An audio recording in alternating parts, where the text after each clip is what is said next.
button.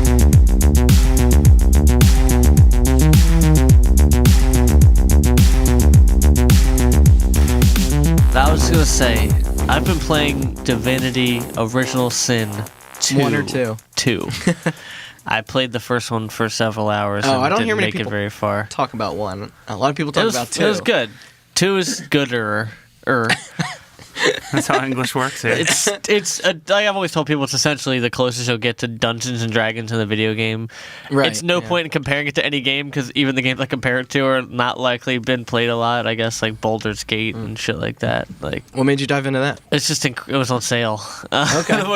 No, but the point is, I just had a moment today. I was playing right before I drove over here, and I'm 37 hours into the game. Okay. I think 37, over 30, close to 40, That's up somewhere in there. there. Yeah. And I just finished a mission where I finished, and the lady I was talking to was like, "All right, you have a long journey ahead of you, and it's just started for you." And I was like, "Wait, what?" I like scrolled over it again. It's like, "Yes, you have a long journey ahead of you. You've just started your journey just now." But there's a whole journey, and I was like, 37 Dressing hours. the player, just we need you to leave your significant other and also quit your job. 37 hours in, I just have a long journey ahead of me. I've talked to Austin about this before, where we read a lot of game reviews, and some writers will just be like, "Man, around like the 10 to 15 hour mark, this game starts to get real good." And you're like, "What? Can't everything be like Doom, like 2016, where it just shoots off?" Like, it's funny because like when I was a kid, I ate that shit up. I always wanted. Obviously, if the way gaming is now didn't show you that our rising generation of consumers wanted bigger, more open games, like that's why they just like push and push and push. But it's kind of the point of obviously of oversaturation. Like, I kind of find that funny considering how impatient people generally are. Well, yeah, and ourselves obviously included. the trend doesn't work. And how people consume things in general. Yeah. The most fun I've had recently has been playing Vermintide 2 with fucking Jason and Austin and our friend. Yeah, I see how it is. It's cool. Do you have it? It's on. I don't know if I do. You said it was $5. I don't know if it's still $5. Yeah, it was like $5 to $7 or something. All right. Oh, $7. Jason gifted it to me. That's the only reason I've been playing it. I didn't know it was class-based till Austin told me. It's So like, I assumed it was like a Left 4 Dead style game. Yeah, it is Left 4 Dead gameplay, Yeah. except it's not. It's way more complex. You can like dodge and block and do all sorts of shit. Oh, there's skills, there's armor, there's a crafting system. There's Jeez. I know. There's crafting in it? Yeah, exactly. It's not. Is it like Left 4 Dead where there's like sort of like you're getting from A to B, or is it more like a Killing Floor or Call of Duty Zombies where you're like holding up? It's A to B. It's A to Okay. B, but we played some that have like puzzles. Like you have to like like defend something while you're shifting like a puzzle. It's weird. Like, is it structured like a campaign? Like, can you play it? In it any has order, like an or order. just- But you can also individually play it just like Left 4 Dead. And Well, I it'd be know. fun. Do you ever hear that game? It just came out in. Is it early access? GTFO. That was in December. Yeah, it's early access. Okay, so a couple of us have this game, but we have yet to really sink our teeth into it and play it. But it's like, I mean, you could probably explain it better than me, but it's almost like a Left 4 Dead or Vermintide style game, except there's no matchmaking in the game, and you need to communicate with people that you know, and it's supposed to be like punishingly difficult. And it's almost like a raid where people end up sort of assigning each other roles to like get past certain. We played some of the harder areas. levels in Vermintide. Like we upped the difficulty a little bit, and it's fucking hard. Like you definitely need to have better gear, which you get from like doing missions and shit. Right? Yeah. It's not like a Destiny loot grind. I don't want to give it that illusion. It seems like you get something that makes you better every single time. Is it like, looping? Is there like random loot in Yeah. it? Okay. Yeah, but here's the thing: like you're opening chests and stuff, but obviously it's marginal. Like it's just a number to make you. It's like Doom style. Like idealistically, you could just run through and spam a button and like survive. You know, it just makes it easier. That and more game's been fun. out for a few years too. Like it feels funny, like diving into like talking about a game from 2016 or 2017. But anyway, yeah, Divinity. I left the first island of the game 40 hours in, so I'll let you know. Yeah, in Where I 3 go from years there. where you are. And Jason was like, "Hey, I know it's co-op, so if you ever start a new character anytime soon and want to play, Oh, it is like, co-op. I have Yeah, the it's heart to be like, two-player. I'm not fucking starting over." Yeah, do that 37 hours again, dog. You'll figure it out better. Yeah. I mean, it doesn't gate you, does Oh, it? that's the issue. Is it has so much replayability because you really can do anything however you want. Like I got off the first Is it area by replayability- killing everybody. Is it replayability in terms of multiple paths? Or Yeah, okay. absolutely. I mean, every single way. Like I said, I killed everybody in this one fort. There's a way you can sneak through. There's a way you can like get a job and like work your way to the top through. Like it's kill insane. every- Like there's so much shit you can do there. I got one last bit here when you were talking. Do you remember Hitman 2016? This is completely unrelated to like Yes. all these games. The first level of that game was like a simulation. You're on like a boat, like a cruise ship kind of Yeah. thing, but it's all like kind of fake. Like it's like cardboardy. Like it's meant to be like a training mission. I just wanted to know if you could technically kill every single NPC on the map, and I did. And it took a lot of time, but it was like the fact that they gave me the ability to do that was I was like, all right, I could see why. It's cool. It's cool being able to solve things however you want. Like it's just like you find yourself sometimes wanting to become a murder hobo like you do in real life D&D.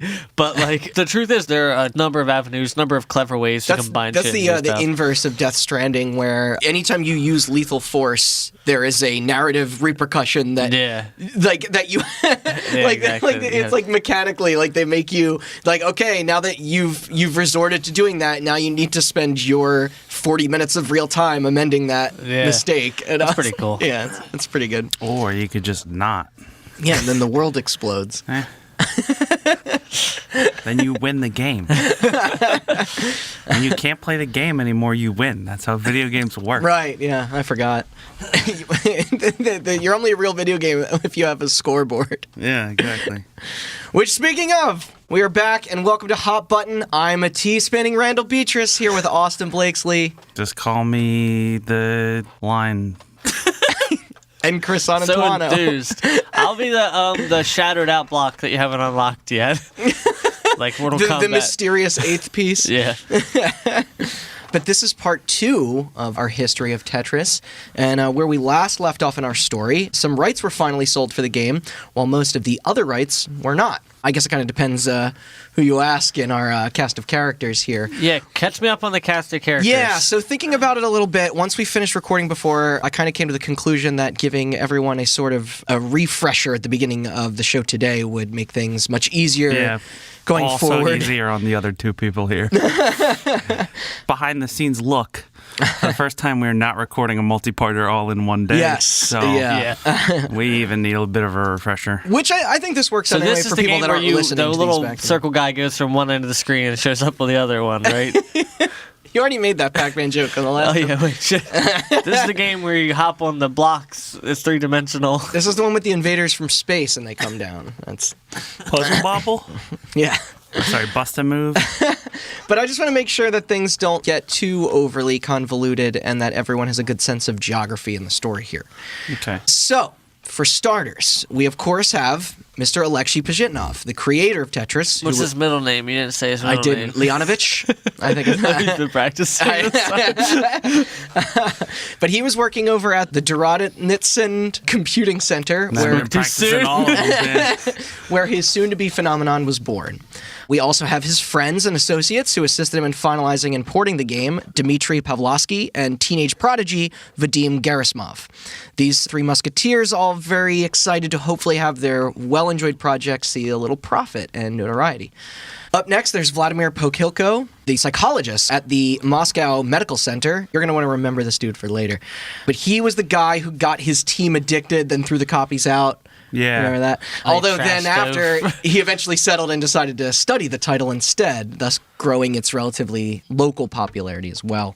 You also had Robert Maxwell and Jim Machinage, the founder and co-founder of the Maxwell Communications Corporation, the company that owned Mirrorsoft and Spectrum Holobyte, the two publishers in talks to make deals with Academy Soft, which was the internal licensing group within the Russian Academy of Sciences. They're the ones who officially own any product developed at Alexei's place of work. Is that just a company, like a company just for Academy software? Yeah, Okay. well, Academy Soft was basically like oversaw by the Russian government. Yeah. Then lastly, a couple of major roles here in our tale right now. Phil Adam, who was the head of the United States publishing division inside Spectrum, and Richard Stein, the Hungarian owner of the British Andromeda software, responsible for writing the first contracts to bring Tetris to the rest of the world. Except there was still a lot more he needed to get on the right path to the big bucks. Is everybody caught up? So wait, who made this fucking game again? So like, I remember all of the things that you said, but none of the names. The only name I still remember is the guy that created it. All right. So this is the quick version, all right? No, I mean, I'm not going to remember them. You No, can no, just go. I'm gonna. Well, hey, this is the easiest way to remember it, and for listeners too. All right, pneumatic device, go. Alexei Pajitnov created Tetris. Uh-huh. He had his two. AP. He had his two partners. Anal that helps support it. Penetration is how it works. The two partners were Dmitry Pavlovsky and Vadim Gerasimov.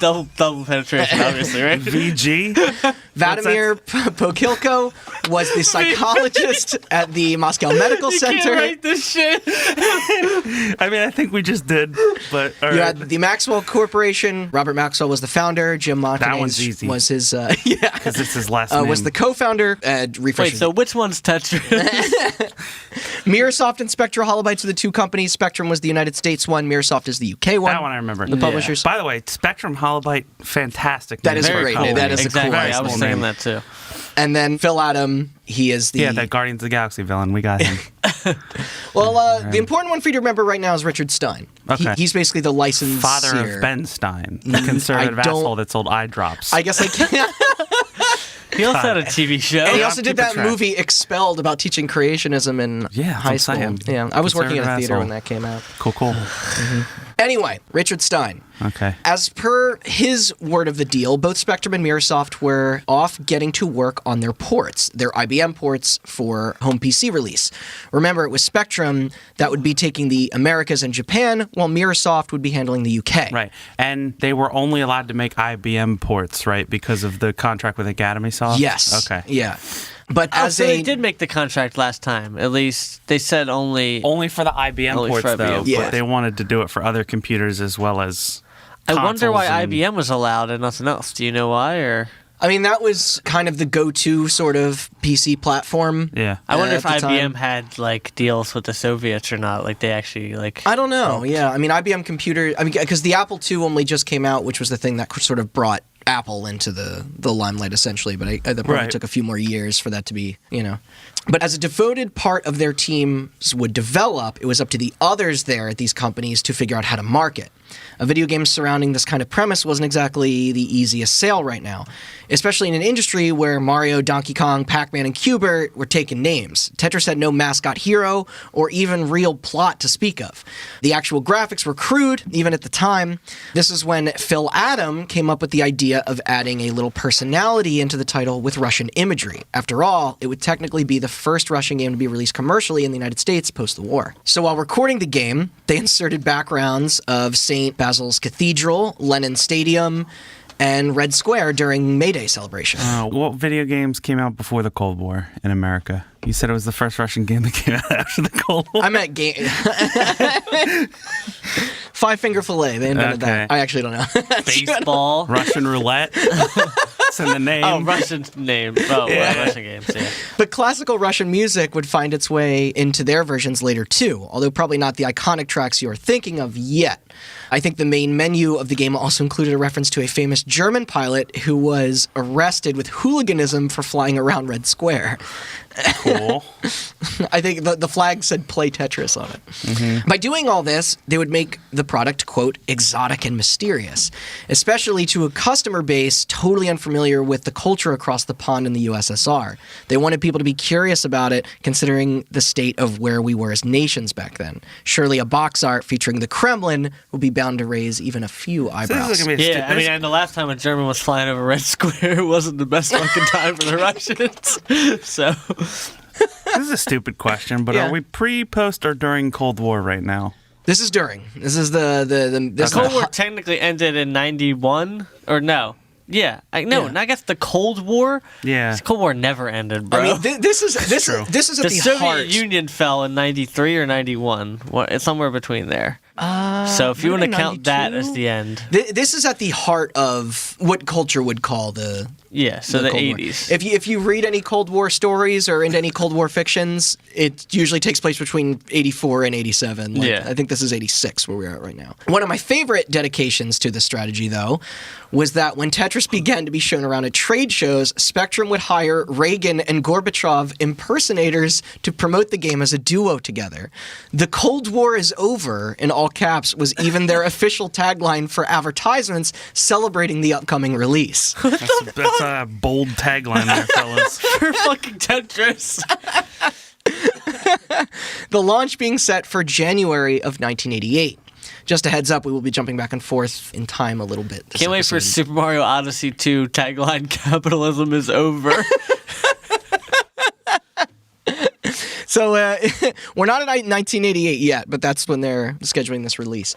Anyway, only a few weeks before this, Richard Stein would suddenly receive a message from yet another organization in Russia, ELORG, or Electronic Org Technica for short, I guess. They quickly accused business that he was selling Tetris illegally and that there would be consequences if all future negotiations didn't now go through them. Was he selling Tetris illegally? We'll get there. Hey, that's my line. But this was a group, by the way, that the Soviet Ministry of Foreign Trade formed specifically to import and export technology. Their series of calculators like the LRG 51 and LRG 60 were very successful for other nearby communist nations. But yeah, under Gorbachev, the real one this time, restrictions under trade with the West finally loosened. This was how the company here could seek for new undertakings internationally, and their expertise was tech, so this definitely meant computer software, including video games. Yeah, their economy was struggling a little bit by this point. Oh, yeah. The whole reason the Russians so heavily enforced the technology thing is because it's the same thing that happened with the space race. It was about proving that not capitalism could get something done on a large scale. Like, that's why they industrialized so fast. That's why they had so many agriculture problems. That's why they wanted to make it to the moon. It was like, look, communism can do shit too. The space race was a huge part of our first episode because that was like initiative to bring younger people into also pursuing science. Exactly. Like, so that's why it makes sense that they were so like stalwart about defending intellectual properties getting in and out of the country. They're like, fuck you, like we made this. Nobody really knew what Tetris would do yet. Basically, though, once they found out what people over at the Russian Academy of Sciences were making, including Alexei's artificial intelligence software, they decided to pay him a little visit. This was when they asked him if the AI program was for sale. However, during the meeting, our main man brought up this whole Tetris game he was also working on, all while going on about the troubles he was having with Academy Soft and licensing with Stein. Upon hearing this, though, the once friendly representatives from ELORGs suddenly got real mad. They hammered down on poor Alexei and his team about how he had no legal authority to connect with anyone outside the country in regards to deals of software made there.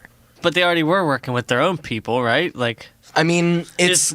this group, I guess, did I miss it? They're higher up than the Academy Soft people? ELORG? Yeah. Yeah. Okay. It's almost like the South Park bit of the who's in charge here? I am. Not anymore, you're not. Like it's literally like one of the biggest parts of the story is sort of miscommunications on top of miscommunications and not knowing who is in charge or who has authority. It's kind of hopefully disorganized. That's communism for you, man. USA. USA. I know who's in charge, man. I do whatever he says. Not only this, but they quickly demanded that the lab group hand over all of their paperwork on the matter ASAP. Further reading of that, of course, then just led to the reps discovering the contract and an international business partnership for a video game developed by a researcher on their property on their time. A video game set to be sold in the West and Japan for profit. All of this despite no approval and no signature. This was also when Robert Stein be asked to travel there to Moscow in person to explain himself and his venture. Is it Gulag time? I'm waiting for it. Is it what? Is it Gulag time yet? It felt like an interrogation, he said. That's weird. The reps from ELORG were untrusting and impatient. Now I'm going to read the next exchange between the two sides verbatim. Why are you selling Tetris without our permission? I didn't even know Russian. I didn't even know you guys existed. He responded. My immersion is kind of broken. Could you please do it in a Russian accent, please? Do not make him do a Russian accent. I'm just kidding. I'm not going to. Sorry. Continue. Yeah, right. He said, "Why are you selling Tetris without permission?" And he responded with, "I didn't even know your group existed." He had no idea. Yeah. That's weird. It was secretive. That's weird. He wasn't intimidated and held his ground firm, though. If the department pulled out from the deal now, it would look pretty embarrassing to the higher-ups in the USSR. After all, they, quote, didn't want to seem too unreliable in the world's economy. Remember, this was a society very much still in recovery from the tragic events of April 26, 1986, less than 2 years prior, which was, Austin, you name it. Chernobyl. Yeah. Also, 4 years before I was born. 4 years and 1 day. But that's right. Chernobyl was very embarrassing. The worst nuclear disaster in history was understandably quite fresh in the minds of the entire planet. The worst nuclear disaster in history so far. Also, they shouldn't have had all those British people handle it. Yeah. That's where I they saw went the wrong. show. But this meant people's perspectives of Russia wasn't too great right now, with the official Soviet criminal trial only taking place 6 months prior in July of 87. That's just because their Ukraine was pissed because their citizens can't breathe or whatever. Everyone's getting cancer. Yeah. The last 10,000 people used to live there. Now it's a ghost town. Thank you.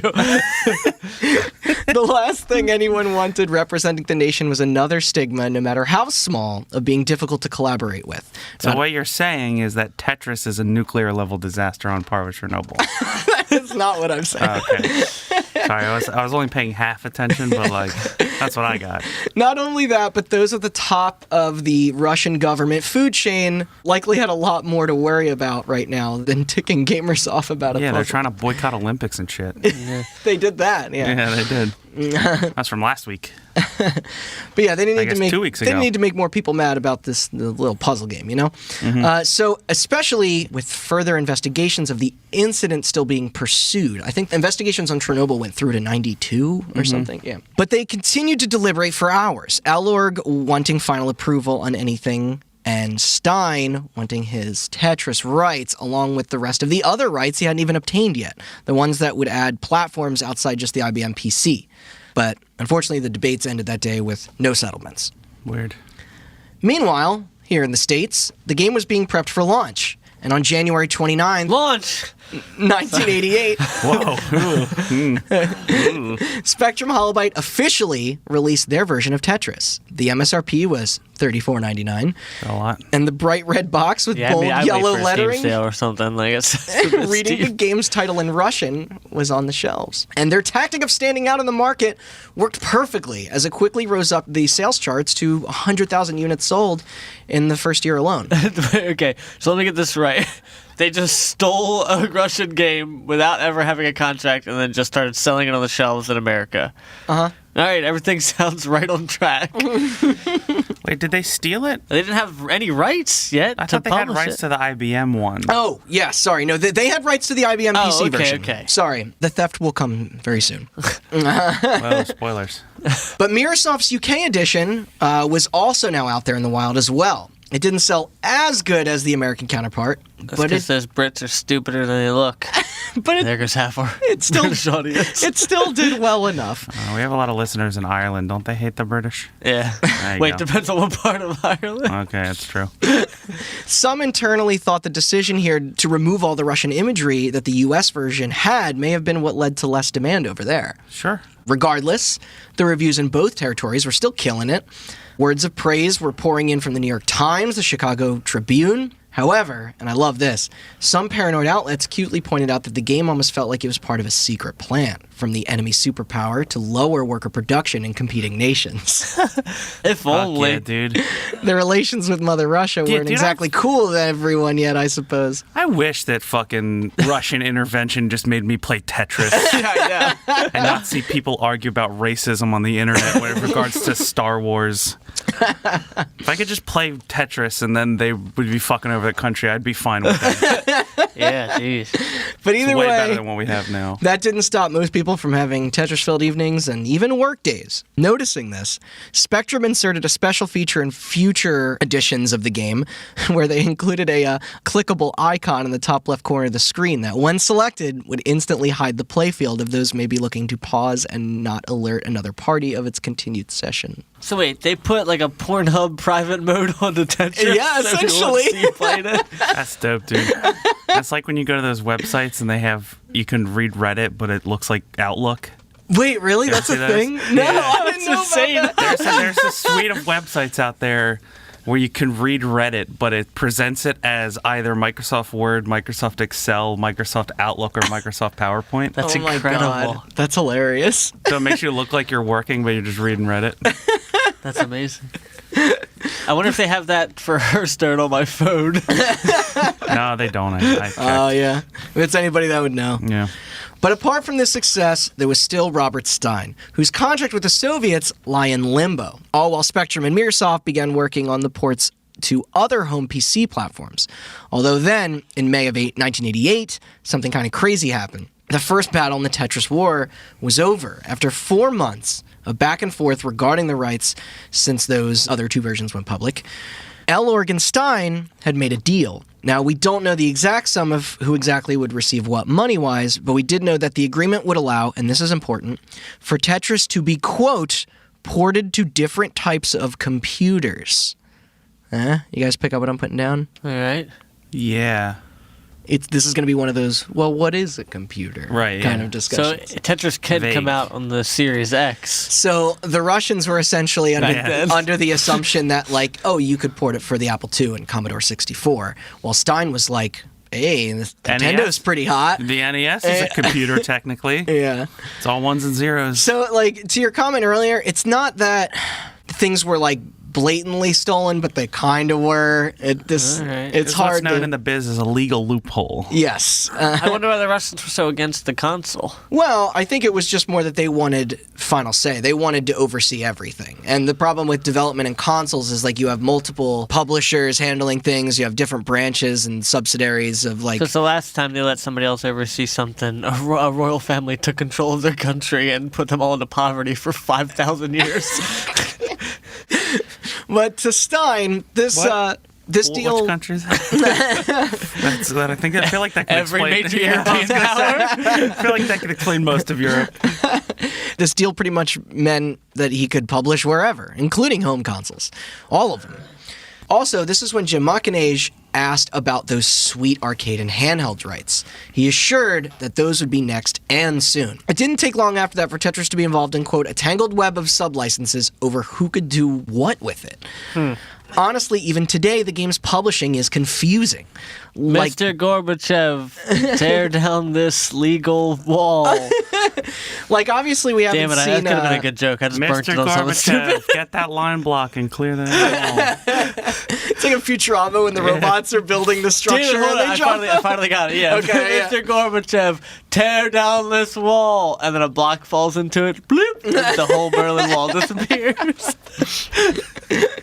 Now, obviously, we haven't gotten too deep into the Nintendo stuff yet here, but then even after these years, the Tetris name continued to get passed around, like, left and right. Like, THQ had exclusive rights for a while, then Sega in Japan and Ubisoft outside Japan, which is what resulted in Puyo Puyo Tetris a couple years ago, taking a while to come over here. Sony had it for a bit at one point. It's kind of crazy how it works with this game. Like, now they essentially have a dedicated company to oversee this, Yeah. to minimize this, Good. kind of confusion, but it's still sort of weird. Yeah. All right, so now let's get into where I came on board with the sensation. Enter the Las Vegas Winter Consumer Electronics Show in January of '88, where Spectrum and a proud Phil Adam were, of course, showing off their new hotness. Which, according to first-hand accounts there that year, their booth had quite the long line of people ready to try it out and play. Now, this is where we're going to introduce another cool cat into the cast of our story, Mr. Hank Rogers, a Dutch game designer and entrepreneur who was the owner of Japanese publisher Bulletproof Software. Although I think now they are called Blue Planet Software and are not only still around today, but interestingly enough, are still actually affiliated with Tetris in some ways. Nice.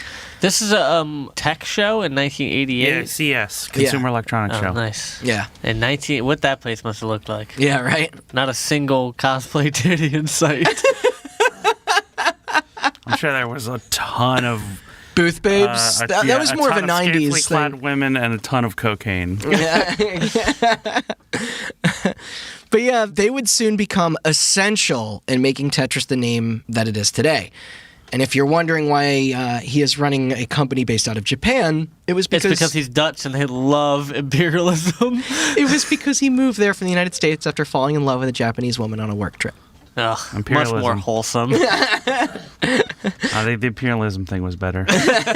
But his company had probably been most known at the time for a title called The Black Onyx, a Dungeons & Dragons-inspired turn-based RPG of which he led development on. Dude, fucking nerd. It was even later ported from the PC to the Famicom, while its original version went on to outsell every other computer release in the country of that year, with many calling it the first real successful Japanese role-playing video game, helping to familiarize the public there with such a genre. So Wow. you hear that, Austin? Kingdom Hearts 3 is basically his fault. I was about to make a joke about how Japan never went on to make another role-playing game. But Even prior to that Famicom port, though, he was enamored with the console and really wanted to bring more titles to it. After finding out about how the third Nintendo president of Japan, Hiroshi Yamauchi, was such a fan of the board game Go, he personally approached him wanting to make a digital version of it for the platform. Did that Black Onyx game have Elsa from Frozen in it? I haven't played it. Look at these graphics. They barely had any fucking body in it. That one on the left looks like Elsa from Frozen. It's wearing blue. It could also be fucking Sub-Zero. I'm just waiting for the toasty head to pop up. Well, Yamauchi loved the idea and gave him an advance of 30 million yen. I think that's about That's like $3. I think it's the $300,000 to pursue it. But why does this matter? This was basically how he became an official Nintendo licensee. Right. Shaping most of his ventures from here on out into the world of publishing. Right. So popping around at trade shows in search of what to bring home with him to Japan became his primary gig. Right. Anyway, Rogers is there patiently waiting in this line, ready to get his hands on some Russian puzzle goodness, and wouldn't you know it, he loved it too. Except he also didn't really super know what all the hubbub was about yet either. Quote, Tetris was probably the quietest game at the show. Even then, products were graphically exciting, but this game was a totally different thing. I wanted to play because it struck some basic chord. I couldn't stop playing. Yeah. He supposedly even got back in line more than 5 times just to have another round at it. That's funny to say that the graphics weren't that good at the time. You said this is 1988. Yeah. So what's like the pinnacle right now? Is it Mario? If you look at stuff on the NES, at this point, Mario and Zelda and stuff were out. Even Donkey Kong, they had characters. They had, I guess, but arguably Tetris graphically was exactly the same. You know what I mean? I guess, but it's you didn't have a moving stage. You didn't have enemies coming in that had their own Mega designs. Man? Mega Man was that 88? Or it might have been around the same time. Yeah. Castlevania. Castlevania. So it's Yeah. those games had an aesthetic. Tetris was essentially just a black background with nothing but blocks. Though the him getting back in line thing reminds me of when you hear about people in games press who were around for when Street Fighter 2 first premiered, or later Soul Calibur, and they would just be these expos where all these people would just keep getting right back in line over and over. But not only was he hooked, he was sold. This was the exact thing he was looking for to bring with him across the pond and onto the Famicom. It was, quote, simple, easy to program, and required little translation. He then found out that Gilman Louie, the actual president of Spectrum Holobyte, was already soon to be on his way to Japan to shop the game around. His first destination, though, was at the ASCII Corporation in Tokyo, one of the largest Japanese publishing companies out there. Except, funny thing, they said it was too retro, but their loss was Roger's gain, as he now had an in. He and Louie then signed a letter of intent, which I had to look up. ASCII? What's that name? Why do I know that name? ASCII is a series of codes that computers use to convert text and symbols into numbers. Yeah. Yeah. That's just wild that they were one of the biggest around. How was Nintendo not foresaw? You know what I mean? Right. The American Standard Code for Information Interchange. Okay. Okay, that's what that stands for? That's what ASCII stands for. But he and Louis then signed a letter of intent, which I did have to look this up. It's essentially a non-binding contract before the formal one. Yeah, that's what NCAA players sign when they're in high school. Oh, yeah? So that everybody can profit off them and pay the coaches $1 billion. Of course. And then, Yeah. Companies like EA, for instance. But this was for bulletproof software to publish Tetris in Japan for pretty much every single possible platform that there was. Rogers offered the typical cash in advance plus royalties, and Spectrum agreed. Despite having the ability to reach Japan, they didn't really have any plans to do so. Rogers had already proven his experience there, so why not? So it's Spectrum basically had the authority to release games in the Americas and Japan, but they were only focused on America right now. So when a third party came in and was like, hey, we'll help you get the game over to Japan, you have the rights to do this, right? And they're like, absolutely, and passed it off to him. And he's like, all right, you take it. So it's just this, you're going further down this list of companies. Meanwhile, Alexi's tied to a chair somewhere. Fucking oh, that's Moscow, the funniest part when we get to that stomach. Alexi has sell it? Yeah, he has no fucking idea all this is going on. So Louis then called Jim from Mirrorsoft to break the news. But then, this was when he just suddenly discovered from Jimmy that the console and arcade rights for the territory had already been previously sold. The buyer, which one day I still want to do an entire episode on these guys too, was Tengen, or better known as a subsidiary of Atari Games. Yeah. Yeah. Or I guess it's pronounced How did they get the Tengen. arcade? How did they get the arcade rights? I always thought it was Tengen. I thought it was Tengen too, but Me I've too. also heard Tengen. Okay. So I guess I can't say I know. How the fuck We're did- now in a Greece situation, Yeah. I guess, aren't we? How the hell did they get the arcade rights? Who sold them? Yeah, so it's sort of interesting is they basically, while this stuff was going on in the United States, made a deal with Mirrorsoft over in the UK. So Oh. apparently everyone over at Tengen was addicted to, and they wanted those rights while they were still hot and cheap. So, Yeah. like, Rogers was obviously super bummed, especially when he found out what they paid and what it was in exchange for. Atari got the arcade rights for Japan and America, while Mirrorsoft was permitted to publish Blasteroids in the UK, a lukewarm received follow-up to the smash hit Asteroids. Are you fucking kidding me? There weren't even royalties along with it or upfront money either. Who made this deal? It was a terrible deal. I don't know. Have you seen footage of Blasteroids? I think I played No. it before, but apparently No, but there's still a Tetris, and everywhere there's a fucking arcade in the world. There's no Blasteroids out there.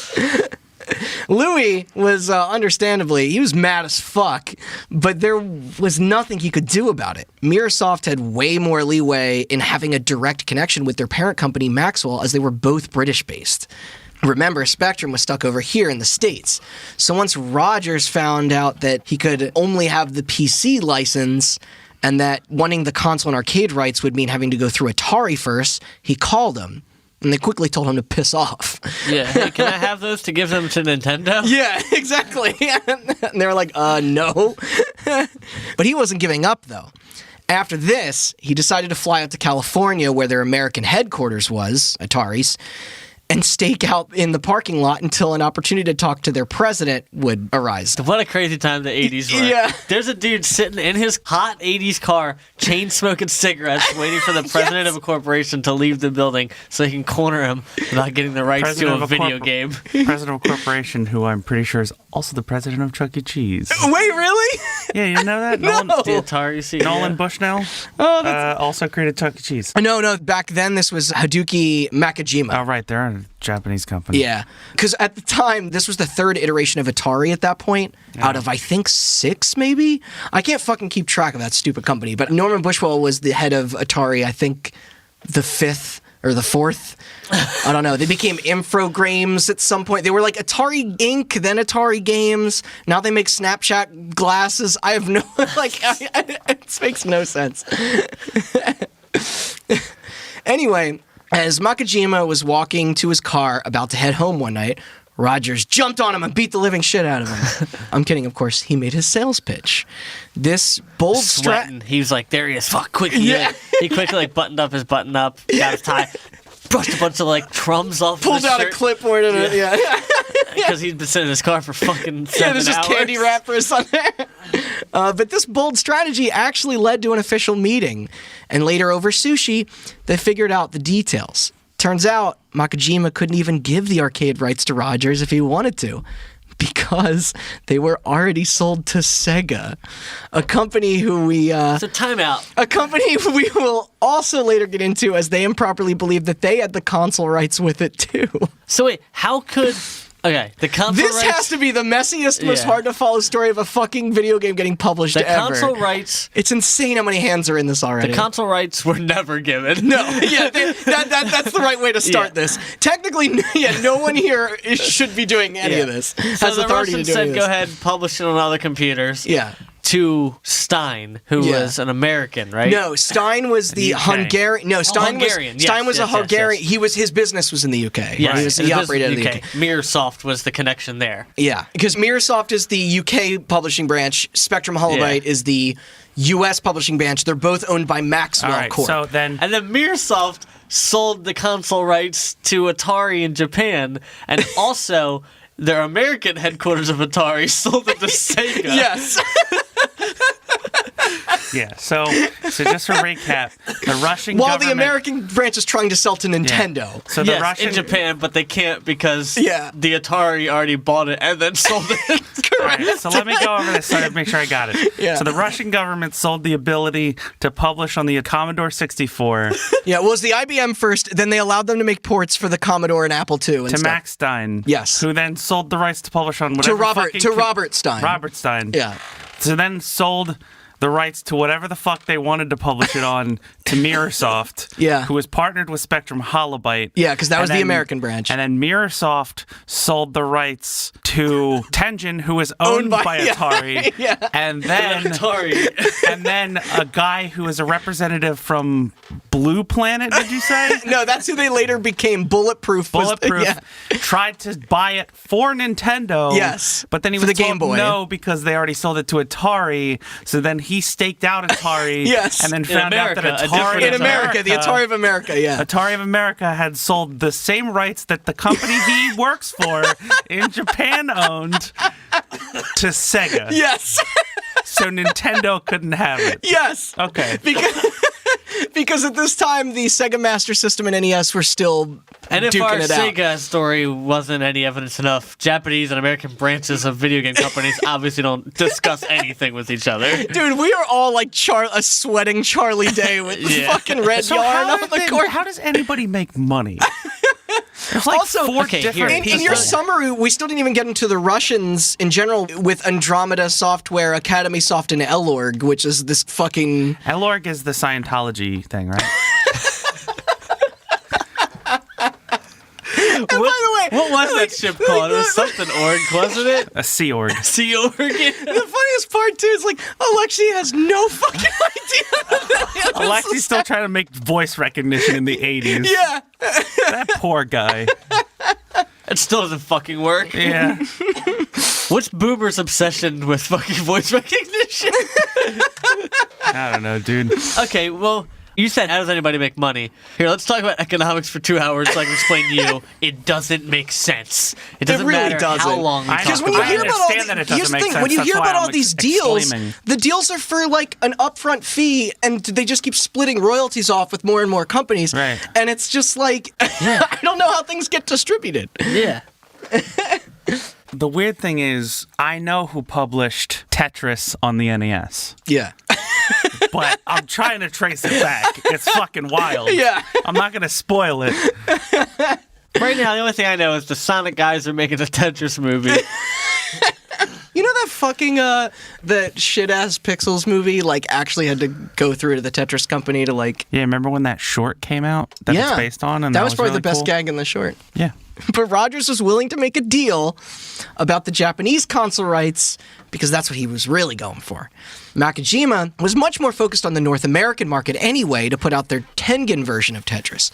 The price was a tad high for our Bulletproof Software president at $300,000, the same amount that he received from Nintendo earlier that year for the game Go. This was That's like how much a house costs. Could you Yeah. imagine buying the rights to Tetris I for the know. price of less than I one of our parents' houses? Remember, I think the first Tetris deal in the previous episode was 10 grand Yeah. or something like that. Yeah, it's like Yeah. we could have pooled our money together. And Dude. Indiegogo, we're buying hot button Tetris. We're buying it. but that earlier deal with Nintendo about the Go game was likely the only way that this purchase could have ever even happened. And boy, he knew it was going to be worth it. Fast forward a little to later that year when the home console edition then hit the shelves in Japan. And shockingly, the game wasn't exactly a hit there right off the bat. Their first numbers were about at 40,000. Who published it? Tengen. Tengen, okay. Tengen. But this is way, way less than the other regions like here in the US where it was selling hundreds of thousands. Rogers, even soon after, contacted Nintendo of Japan in hopes that they could maybe give the title a bit more push there. This... What the fuck is Sega doing with the console rights? Are they selling it in Japan? They're or- working on their own version for the Master System. Oh, Or I guess soon to okay. be the... Well, they had the arcade rights. but then they were also wanting to make a home console for the Master System and That then makes the sense, 'cause Genesis. Sega was upcoming, really arcade kings at that Yes, time. they were much more focused on arcades back then. But this is when Yamauchi would pass the request down to some nobody named, let me see if I can get this right, Shigeru Miyamoto.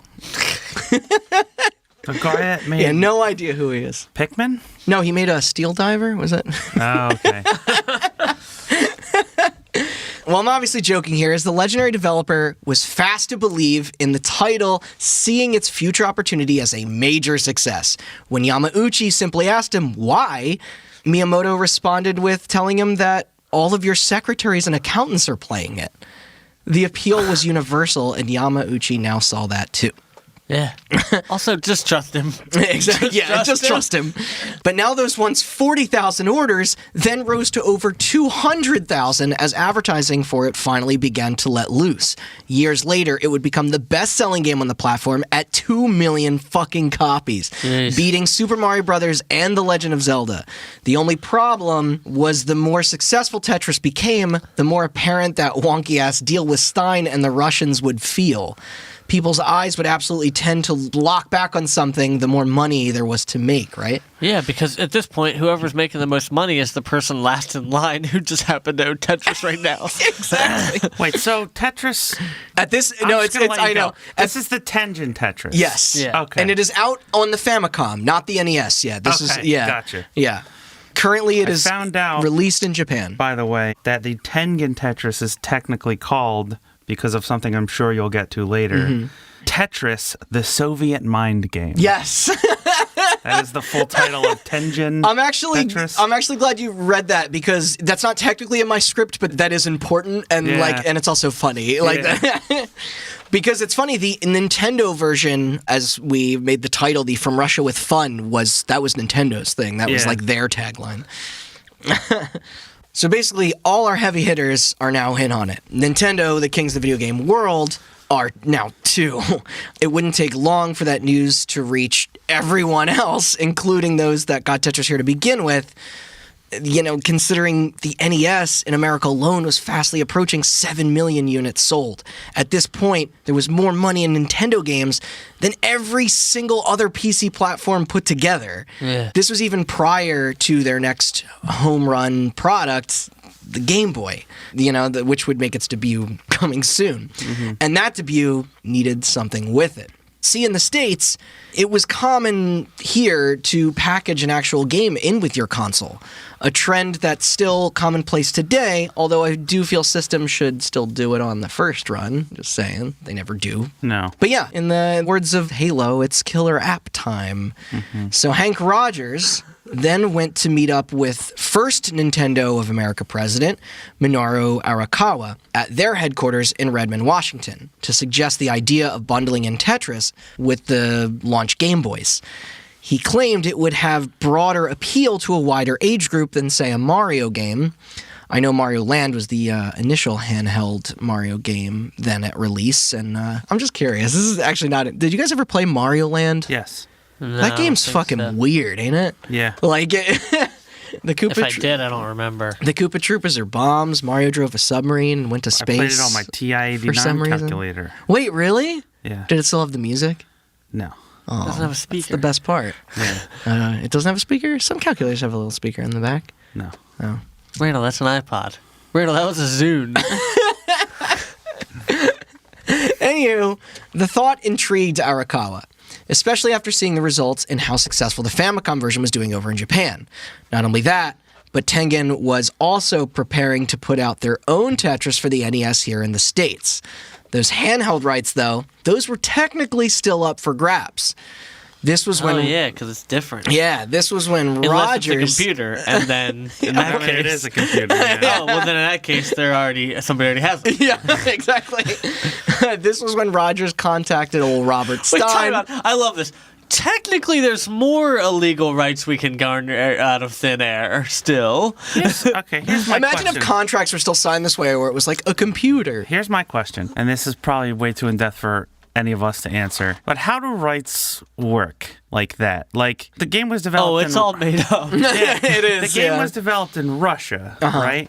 Can Russia sue an American company for making a patent on it's an funny, American at- invention? at Like, if that they were just patent Tetris? At that point, that's when you have an international incident. That's when it requires. We already have international incidents every day. Yeah, Steal shit. that's why I think there's international courts that handle like cases like that. Yeah. But Rogers phoned Robert Stein about where to take the process next. And of course, make another deal. We need more of those in this story.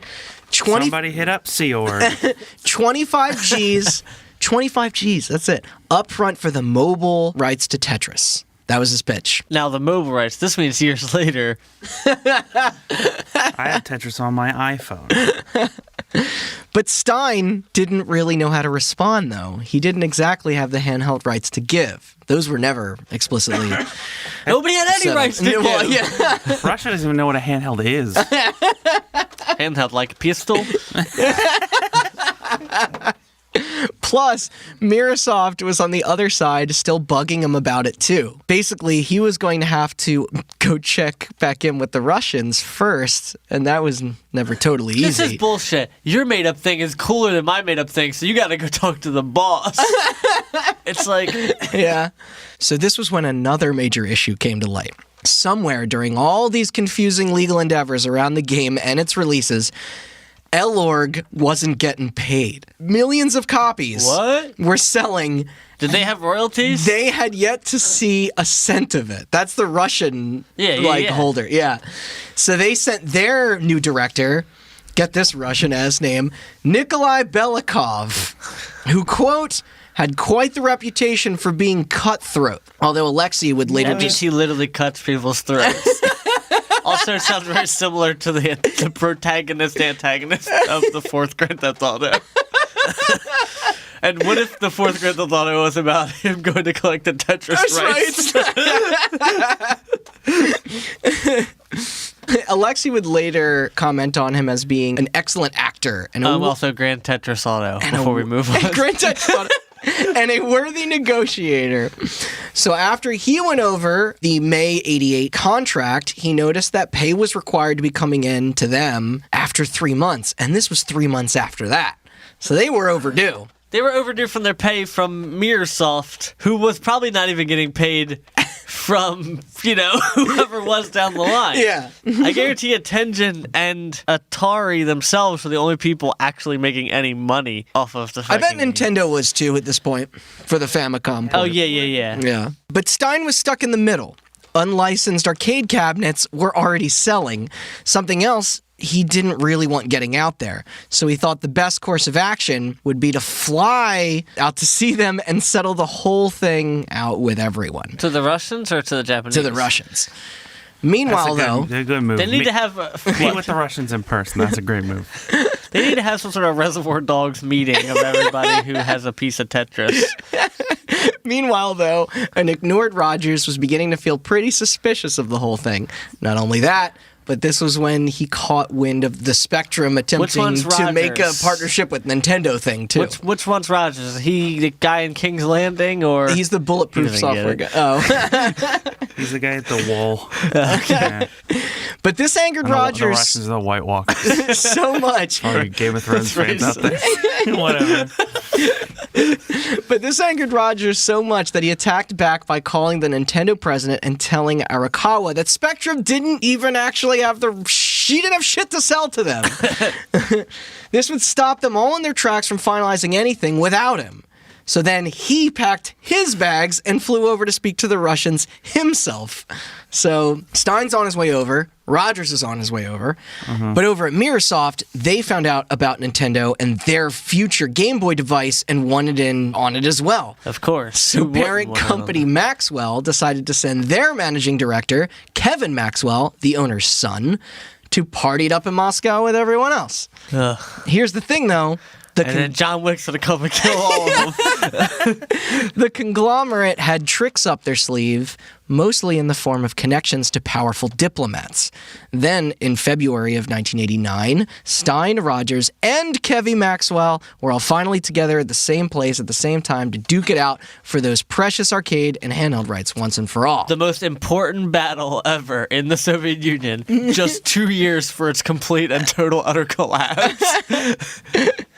Poor Rogers, though, he was first, and well, upon arriving in Moscow, he was completely lost, having no idea where Elorg was even located. Backwards, where am I? He was trying to find Elorg. He didn't know where they were. Wait, he's a Dutch guy. Never mind. Right? Yeah. They should make a movie about this. I know. I'm waiting for the Social Network version of Tetris to come. Do you think Aaron Sorkin would write a Tetris movie and it all has like very soft, subtle Tetris music in the background? No, yeah, but Trent Reznor would be, and Atticus Ross would be remixing it, though. So it'd be all like. It's a remix of Creep by Radiohead with the Tetris music behind it. But he tried to ask some friendly locals who, ironically enough, were playing Go.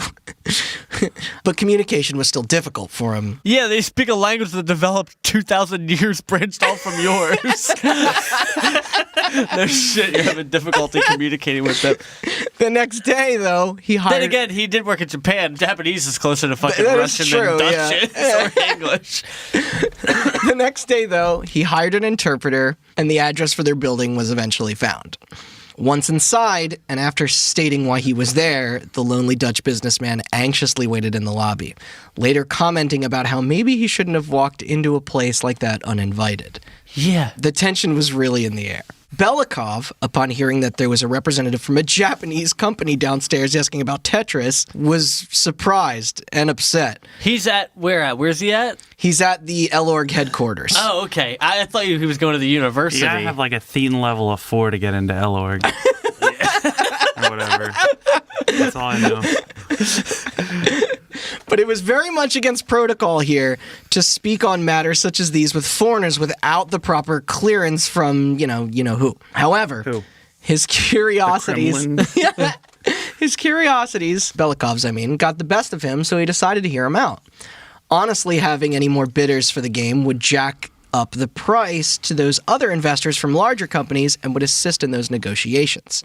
Sidebar, Kremlin, coolest name for a Capitol building in the world. fucking Sounds awesome. like a battle Absolutely, mage's yeah. fortress. The White House is just racist. No, absolutely. Yeah. So Belikov came downstairs and inquired who Rogers was and where he was from. Rogers then simply pulled out a Famicom copy of Tetris. I'm a Dutch guy from a Japanese company who got the rights from an English company who got the rights from a Hungarian company. He's coming back to talk to you. Yes! Just smacks him. Where are you from? But here's the funny part. Instead of stating all that, all he did was pull out a Famicom copy of Tetris out of his bag and handed it to him. He was trying to explain how him and his company were the biggest publishers of the game in the whole world. But Belikov, confused as all fuck, then angrily grabbed the game from him and responded about how no one should have had the rights to do this. As far as he knew or thought, a deal for a home console version was never fucking approved of by anyone at Elorg. Rogers, trying to keep his cool, attempted to deconstruct the chain of licensing and sub-licensing that led to Bulletproof acquiring everything And by the fairly. way, he did what we've all just done, but way less comically. So imagine how intense that was. Yeah. So, like, we're going to, just to run through the pyramid one last time for this episode, we got Alexei Pashitnov makes the game. Uh-huh. You got Elorg at the top of the Russian, just to encapsulate all of that in there. Yeah.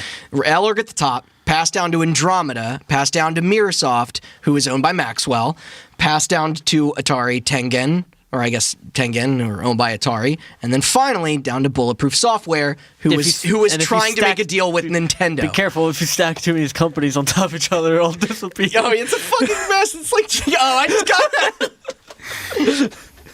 When are they going to implement the hold thing so you can hold one of the companies off to the side? Bulletproof Software, obviously, trying to get everything for Nintendo, who is at a war with Sega, who has the other. Right, and where's L. Ron Hubbard coming to this? All right, that's the end of my Scientology jokes. Thank you for coming. Wait, at this point in the 80s, he's still not I guess he's still hanging out with fucking the Golden Temple guys, right? Yeah. Aleister Crowley. Aleister Crowley, yep. Yeah. But yeah, problem was, to Belikov, the buck only ran to Mirrorsoft in his mind. That was the last, company that he knew was involved.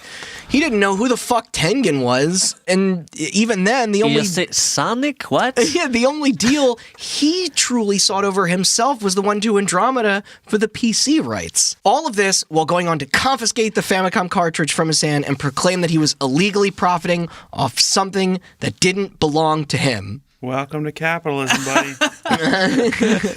Yeah, and sue like the fucking Larry David with a Russian hat on.